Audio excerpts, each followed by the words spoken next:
Merci de mettre un pouce en l'air si vous aimez la vidéo et si vous venez de découvrir Afrique Sport, n'oubliez pas de vous abonner en activant la petite cloche pour ne rater aucune info sportive. On commence. Pep Guardiola est friand de joueurs créatifs. Après avoir poli le talent brut de Lionel Messi au Barça, il a voulu en faire de même pour les autres jeunes joueurs qu'il a pu rencontrer. Du temps où il entraînait encore le Bayern Munich, le Catalan avait des vues sur Martin Odegaard. Pep Guardiola a tenté de recruter la starlette du Real Madrid, Martin Odegaard, lorsqu'il était encore entraîneur du Bayern Munich en 2015. Le milieu norvégien était à l'époque un prodige de 15 ans très recherché par presque toute l'Europe lorsque leurs chemins se sont croisés au Qatar. Odegaard était avec l'équipe de jeunes de sa sélection dans le même camp que le Bayern Munich. En le voyant s'entraîner, Pep Guardiola était tombé amoureux de son jeu. Le technicien catalan a alors demandé à Jan Hadj Bjortoft, un ancien membre de l'encadrement technique de Norvège, de l'aider à l'amener à Munich. Comme révélé par Bjortoft, le technicien espagnol avait été ébloui de voir Martin Odegaard à l'œuvre. « Il faut amener ce jeune garçon à Munich. Il faut l'amener à Munich. Je ferai de lui le meilleur joueur du monde », s'exclamait le désormais coach de Manchester City. Odegaard jouait à l'époque pour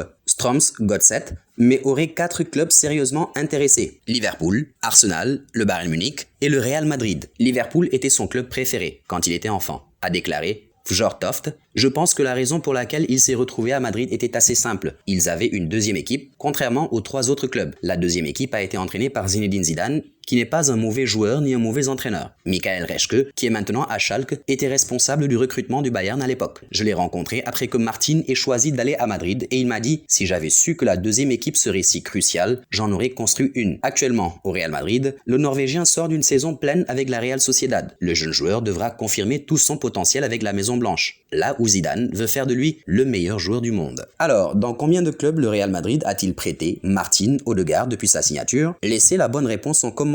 Le résultat sera publié dans l'une de nos vidéos de demain.